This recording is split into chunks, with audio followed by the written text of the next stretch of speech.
she was born in 1637, and she sailed to Salem in 1639 for 1652. And then she married Joseph Robinson in 1656. And then together originally they had 4 children. And one actually died at the age of 3. And then the other 3 were 14, 10, and 6 at the time of their capture by the natives. And she wrote, now bear with me because this is a really long title. So I'm just going to look at the PowerPoint because it's long. She wrote, the sovereignty and goodness of God together with the faithfulness of his promises displayed, being a narrative of the captivity and restoration of Miss Mary Robinson. And this was pretty much a captivity narrative. It kind of depicts a lot of the struggles and the hardships that she went through as a captive of the natives. And if you think about it, I mean, say that, okay, we live in Jacksonville. So I know that that Jacksonville's not a lot of your homes, but it is your temporary home right now just because, you go to school here. Just imagine some native people coming into Jacksonville, wiping all of Jacksonville out. Like just completely tear away your homes, killing all your friends and your family. That's what she had to go through. She lost her sister. She later on lost her 6-year-old daughter who died of wounds when the capture happened. And she herself was wounded by a musket ball. And she was forced to march to 20 different removes campsites that she calls removes in the text. And I think a lot of the ways that she coped through this was through scripture, because if you read her narrative, she talks a lot about the desolations that God puts on the earth, and a lot of the fact that many die, but a few live to tell about it. And she talks about how she was before they captured her, saying she quoted in the story that she'd rather die than be a captive. And I think that when it really boiled down to it, she chose to live instead of to die. So, and to me, that's 1,000,001 times tougher than just die. And her tone throughout the entire story is really vivid, especially when she's actually talking about the captivity itself. Colonies were destroyed and people were killed, and the way that she talks about it's horrifying.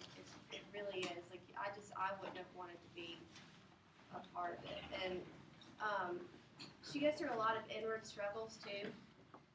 And I think the inward struggles, just speaking from experience, are a lot tougher than outward struggles, because that's on you. That's on the inside. You have to be strong enough to deal with that. And I mean, she did go through outward struggles too with her body and just being a captive and moving all the time. But a lot of the inward struggles that she went through were, she never names her youngest daughter that died.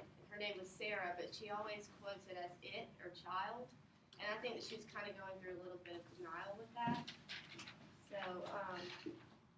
that was one of hers. And then another one was her faith. She never gave up her faith. And I think to be a true Puritan in that time, that was what it was all about. To never give up and give God the glory for everything that you do, even if you weren't proud of it. And another example was she took a piece of tough food from a little kid, and she called it a sorrowful meal. And she obviously wasn't proud of that. That little kid was probably starving just as much as she was, and she gave God the glory for it, for doing that. And the Indians gave her a Bible during the capture too, and I think that was another answer to prayer for her. And all the characters in the story were real people in her life that she encountered and she had to deal with. And most scholars in her day admired her depiction of the Puritan ideals of Native American culture, because if you're a Puritan back then, I mean that's what they were. That's if you told people about that and you got the word out and everything, they liked that, because the more people that were Puritan, the more they liked it. So I think in conclusion that she was a really brave woman, and that people like women back in the 1650s, 70s, whatever back then, like they weren't taught to take care of themselves. You know what I mean? They were taught to wash and to clean and to cook and all of this. I mean, to be a woman back then, that's what you did. You didn't go out and hunt. You didn't go out to the wilderness and try to survive. You didn't do that. So, I mean, I just think that she did everything that she could to survive that, and even if she wasn't proud of it. And to me, I think that makes her a really amazing woman. So, pass it on. Mary Rowlandson, she had one and only book, and it was a narrative in captivity and restoration. It's one book, but it has multiple titles. It was written in 1676 through 1680, and it wasn't published until 1682. On February 10th, 1676, during the King Philip's War. This is what the book's all about. It's all about King Philip's War. It's all about the Indians attacking the British colonies because they're mad because they took their land. But this one day in battle, the Indians raided Lancaster, Massachusetts, and that's where Mary Rowlandson lived. And 35 villagers were killed, 4 were taken captive, including Mary and her 3 kids. There was also Bacon Rebellion that came in response to government refusal to defend the colonists against the Indians. At this time, the British government had put troops over here to protect us from the colonists, from Spaniards and the natives, attacks from the Spaniards and natives, but they really didn't help at all. So Bacon's Rebellion came from that. In the historical context and the story, there was basically just the constant attack of the Indians on the tribes. They had to uproot their lives and move. It was always a constant struggle. They had to try to keep their families together. And then the major event in Mary's life would be basically the war. The war affected her life so much. It made her get separated from her family. She had to learn, new survival skills, or how to communicate with the Indians since she was captive by them.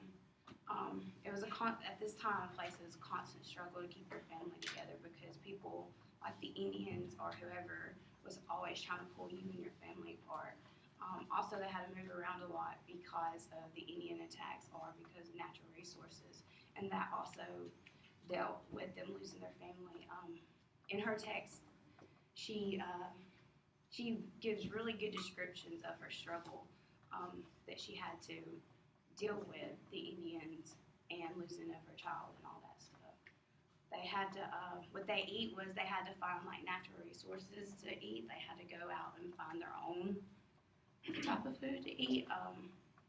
At this time, your daily life really depended on your social class. It depended on if you were, a merchantess or a servant. But Mary Rowlandson was a servant, so her daily life was either in the home or the field house, and they ate whatever their masters had given them.